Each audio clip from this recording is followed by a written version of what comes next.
Hey everyone, Mr. Happy here, coming to you with another interview that happened at Gamescom. There's been quite a few of these, but I haven't been quick to do videos on them because a lot of them kind of tread the same territory and we kind of just nitpick one or two little comments to talk about. And this one kind of falls into that vibe again, so I'm going to be repeating some things that I talked about with the previous one.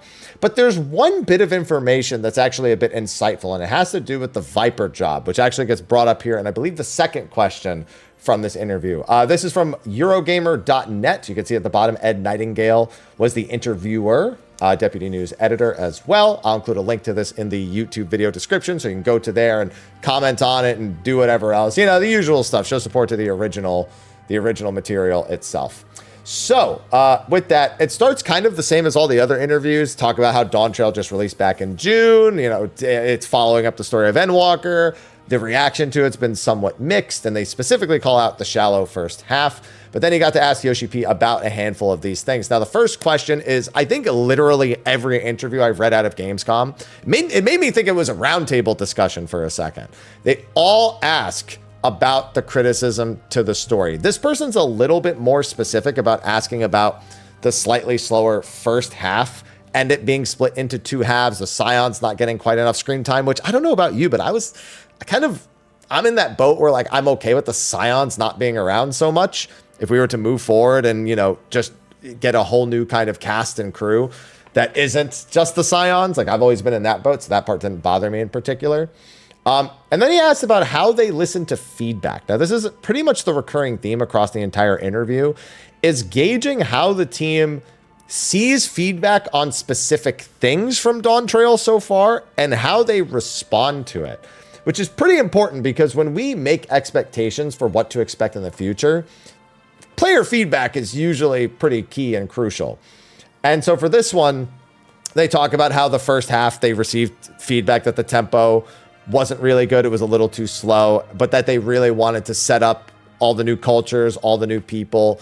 The story progressed as they planned. Key things we had in mind were the player to know about where they were going, learn about where they're going, and then for them to discover where things are going as part of the adventure. As a result, we received feedback the tempo was too slow, and I do understand that some players were frustrated. Looking back on it, we could have perhaps spread out some of those elements which were incorporated into the main scenario and diverted them to side quests. In this regard, it's a little bit similar to 2.0, which we were all going to make that comparison anyway. Everyone's been saying essentially Dawntrail was expected to be the next A Realm Reborn. It has to basically kind of start things from scratch and move us forward. People said the same thing about 6.1 to 6.5, but it is important that even if we're going to draw that comparison, that we understand that that doesn't mean that the quality should be lower or that it shouldn't be interesting for what it is.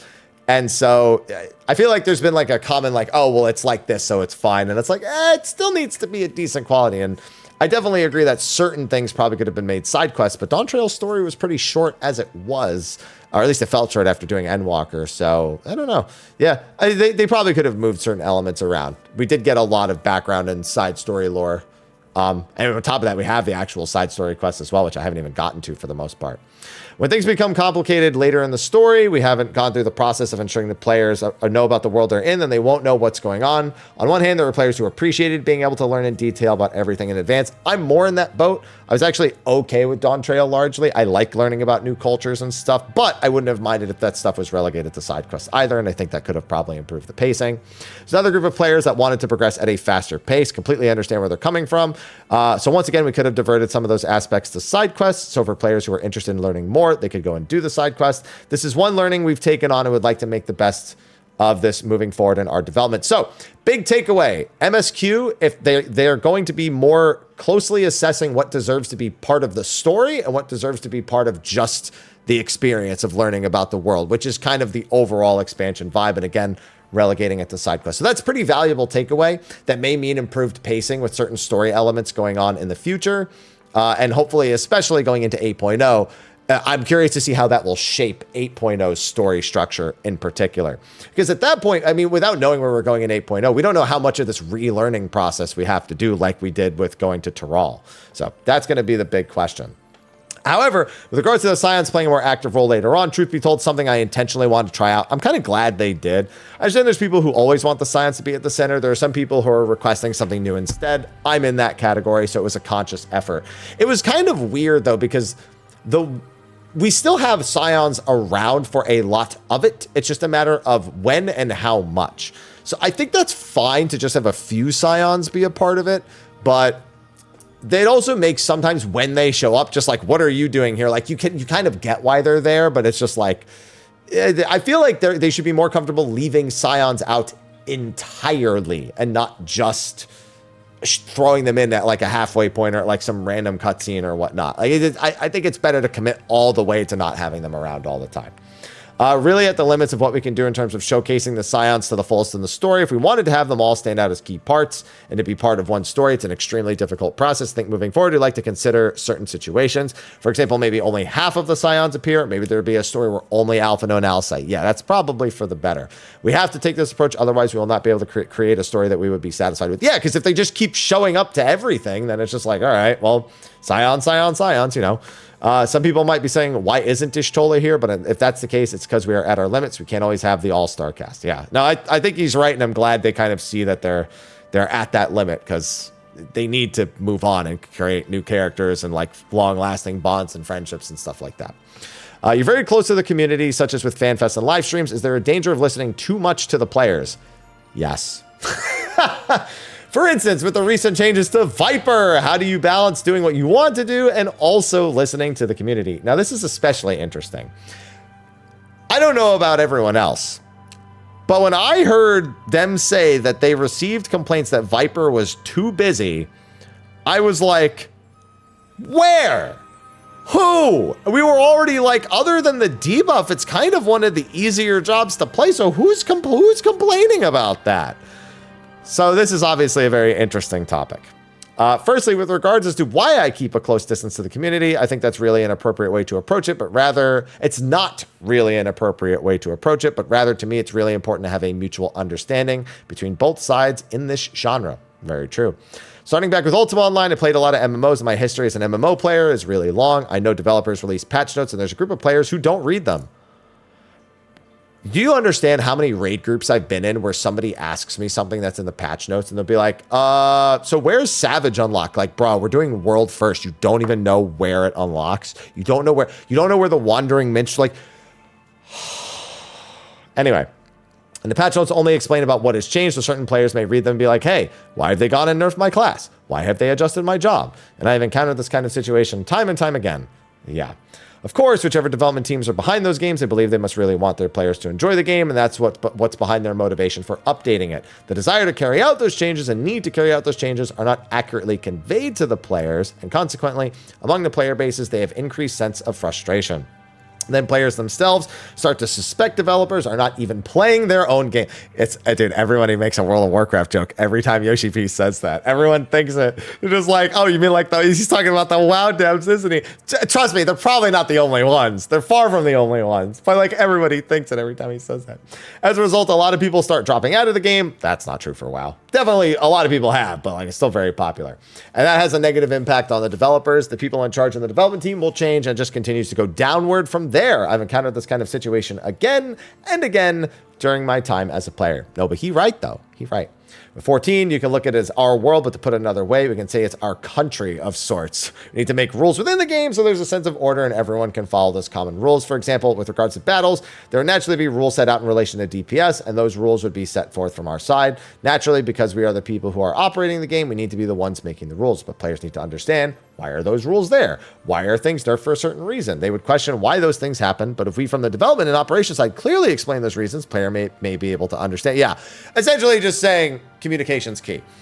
People, you know, it's funny, a lot lately people have been asking me, why are the loot rules the way that they are? And when I say it's because they want you to play the game week in, week out, and they don't want to give much leeway in that category because they want to keep collecting your monthly subscriptions. I don't think you would ever hear the dev team outright say that, but people do like to know and people do wonder. So if they ever want to answer that question outright, be curious to hear what the answer ends up being. It's striking the balance, which is really important. It means having the players understand our intentions. That's what I mean when I say mutual understanding. They can understand the reasons why we are making those rules. By going through this process of communication, we can also see the aspects they enjoy. On the development side, we can get a glimpse into what could be adjusted to ensure they're happy as well. No, I'm happy. That is the main motivation and the main reason why I have a policy of communicating so much to the players. All right. A lot of that to say that that's why he talks to players. Now we have the actual Viper bit. By the way, in case you missed this news, don't worry. I'm sure some people saw this on the screen. This is a China only thing. You don't need to think about this. That's not happening anywhere else. Don't worry. With regards to the changes for Viper, we had adjusted right until the last minute, and we did have in mind the possibility that some players might provide feedback that it was too busy to play. This is talking about the job's initial release, that they thought that was going to happen. We did release the job in that state, and we found that a lot of players say it was very busy to play to the extent they were not able to see mechanics. So that means one of two things. Either Viper's animations were so crazy they couldn't see mechanics, or they were looking at their hotbars and not looking at mechanics. I think he's referring to the second one. But all the same, the job was out for like a week. You got to get used to playing something. So I hated that this was even a thing. That people would even say, like, bro, take some time, practice with it, learn how to use it, and don't complain first. Or don't play it. One of the two. The battle team, right until the last minute, were considering whether to make any adjustments to the job. The battle director actually consulted with me because he was quite torn about whether they should go through with an adjustment or not. We announced that we were considering making adjustments to the job, but the response was that a lot of feedback from players who had already reached level cap and were already used to playing with the job, and they were happy with the way it played. However, we had already identified some actions which would inevitably be a cause of stress for players. Eventually, we just went through with adjusting what we had initially planned, and that was unrelated to community feedback. However, I believe there's probably some misunderstanding on the community's part. I do remember on social media, especially in North America and in Europe, some players were saying, hey, Yoshida, you're listening too much to community feedback. That was only really a little bit, so you don't need to worry. The last sentence feels like it's not translated entirely properly, but all the same. That's an interesting take. So essentially, and they're not inaccurate in this, they looked at the debuff aspect of the job, decided that at some point that would cause a problem if they left it as is, and so essentially just made an adjustment they think they would have made eventually anyway, sooner. And didn't care really what the community's feedback was on it. And that, like, it just, like, it wasn't even a factor. I don't know. I'm a little torn on that one. I think that it makes sense in a way, like, why wait till later when we already know at some point that's probably going to be something to go. But how is that not the conclusion literally 2 weeks before it came out? You know, like, it sounds like it still has to be somewhat in response to the players saying it's too busy, so it has to be somewhat related to community feedback. But it's an interesting approach to take, because if you were willing to make that change so fundamentally, or decide to make that change like so close to when the change was made versus when it released, it's like, how did we get to that point? And I definitely feel like there's a lot of that in Dawntrail. Like, there's other job changes that happened between Media Tour and launch that you go, interesting that happened between those two times. Like Dancer getting Talana giving 50 gauge, for example, that was not in Media Tour. So that was a big surprise to us when the servers were live and that became a thing.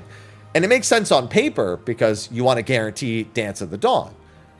But every other job that got a plus 50 gauge button got a buff instead of plus 50 gauge.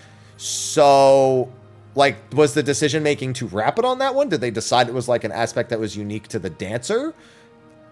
I don't know. It's kind of like a weird spot. So I don't know. Like, I want them to feel like they can make changes and take risks, and it doesn't need to be like player curated, because they could do something that the players really like. I just don't know if Viper was the place to do it and at the speed that they actually did it, versus just giving players a bit more time to get accustomed with a brand new job before, you know, knee-jerk reacting to their own kind of intuition that it was too busy, on top of some player feedback, not all, that it was busy. And then to make the change regardless, it's a very odd situation to hear how it was essentially unrelated to community feedback. And also, it's funny that it wasn't really, they're essentially saying the number of people who were vocal about them changing it were a minority of people versus the majority. I guess it's hard because I see the minority feedback because it's the part of the community I'm in. I don't know what majority feedback was, but I've yet to read someone who's really glad that the debuffs are gone. If anything, I've seen more people upset that Reaper still has theirs when they so quickly got rid of Vipers. And it's not the first time we've seen that. I mean, how many years did it take for Machinists to get any sort of updates, or Dark Knight to get any sort of updates when other jobs are getting updates that fix the same problems, you know? And then it's then you got to get in the whole topic of homogenization. It's literally an endless rabbit hole of talking about job change stuff. And our jobs are pretty, I mean, it depends on how you look at it, well balanced overall. But you know, it's such a delicate topic. But yeah, no, I thought they were just going to do the positional changes for Viper.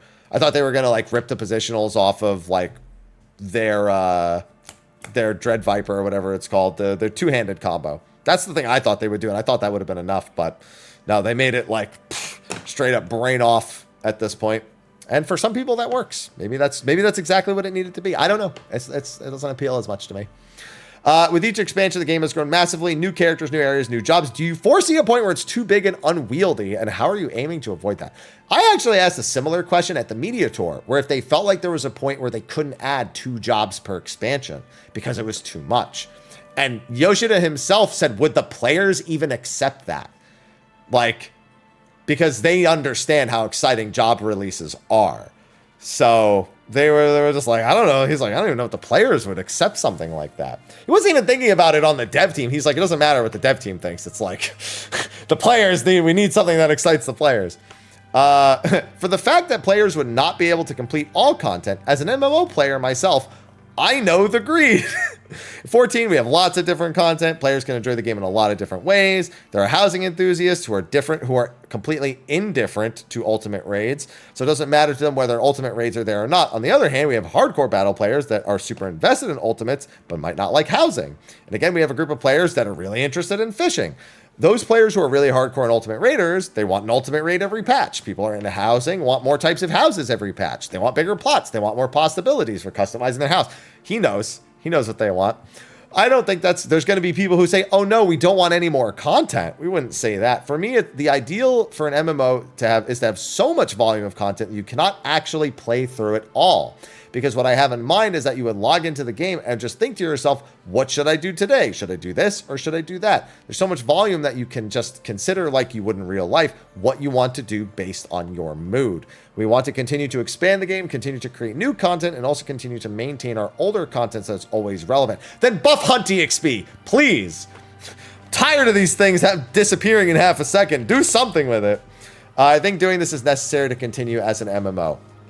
So essentially the answer is it can never be too big and unwieldy, because the larger it is, the more options people have. And I get that. There are people who came into the game after Eureka was done and dusted, never touched it until other players started recommending. Then they go there and drop hundreds of hours on a piece of content that was, for all essences, should be irrelevant several expansions after it came out, but it isn't. Same with Bozia, same with stuff like Criterion, same with stuff like going back to the old Ultimates, same like with the housing stuff is constantly compounding to people's different tastes. I get what he's saying, but it's funny because 14, while technically he's right, you theoretically could play through it all, but it's like kind of a really daunting thing to do. It's probably the MMO that you could most likely play through everything in and like be okay as long as you're keeping up patch to patch. Like you could realistically, I feel like, do it and then stop playing. So it's funny that he wants that, but the game doesn't really equate to that, but it kind of does to the average player at the same time. Yeah, I guess I'm thinking of like a hardcore perspective, like the way I play the game. But yeah, no, I think he's right. Like, you're just creating new things for the game that are layering on top of the old things. Like, I get what the person asking this is saying. Like, oh, we can't really like have as much focus or function on the earlier things. So you have to focus on the newer things, so it's too much. I think this really only applies to the job system, though. Of course, I fear that with too many jobs, things get worse and worse, and that eventually they realistically probably can't do 2 jobs in an expansion anymore. But as long as they're willing to keep up with it and they don't think it's a problem, I welcome it, because I would also rather get 2 jobs in expansion. Yoshi-P's own words, he feels every expansion needs to have 1 DPS job. Whether the other job is a DPS, a tank, or a healer, doesn't matter, but every expansion needs 1 DPS job, which means if we went down to 1 job, I think we know what we'd get every expansion. So that's a bit of a rough spot. In terms of the game's story, we're in the source. I've seen this question go around a bunch of interviews already. Can we expect to go through all the reflections, all the elements over time? Yoshi-P randomly dropped what was the most logical outcome with Alexandria, that it was from the 9th shard and that it had a Calamity of Lightning.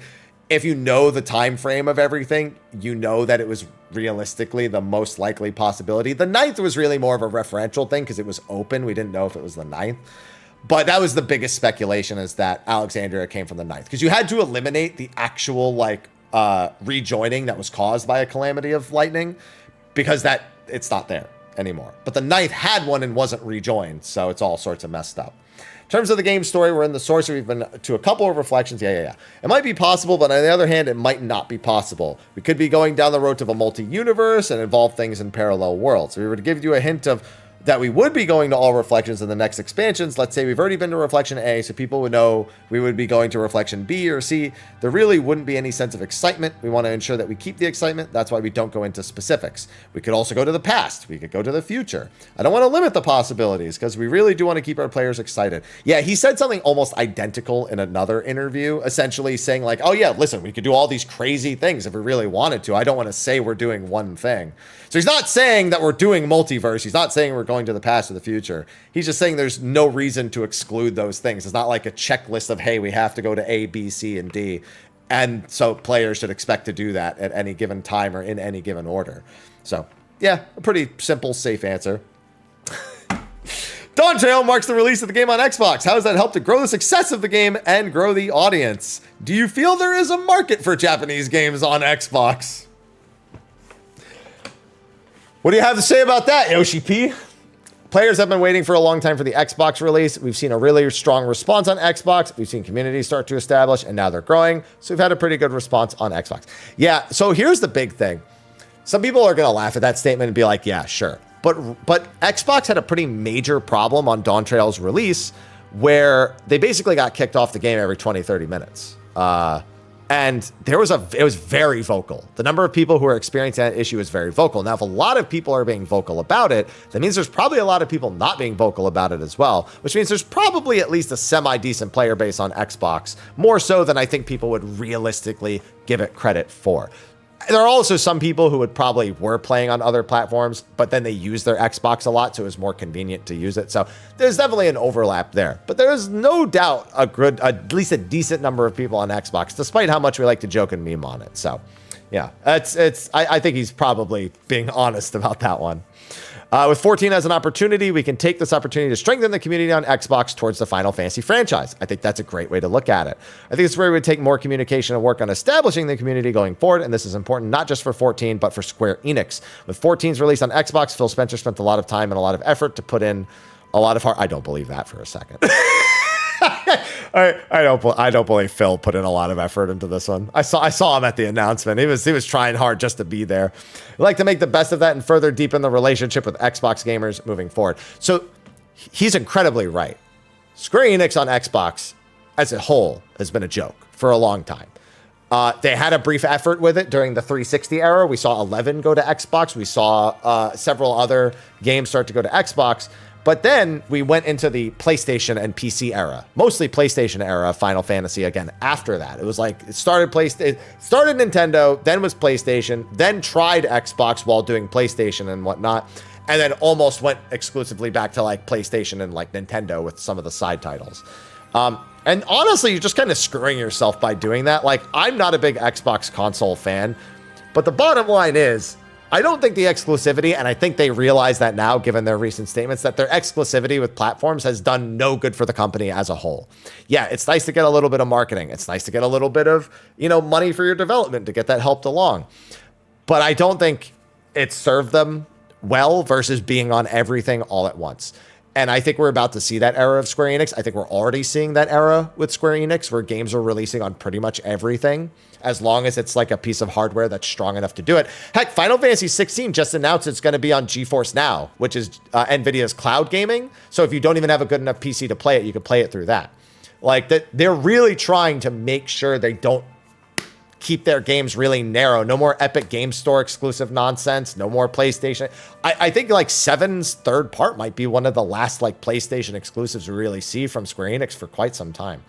Octopath available on a bunch of platforms now too. Xbox just got that. So he's right that they need to do this not just because 14 people want 14 on Xbox. It's because Square needs to be on more platforms, and they need to stop shooting themselves in the foot by just, you know, linking themselves down, because it's not just about their Japanese marketplace. They're global. They need to be a global company, and that's a way to be global.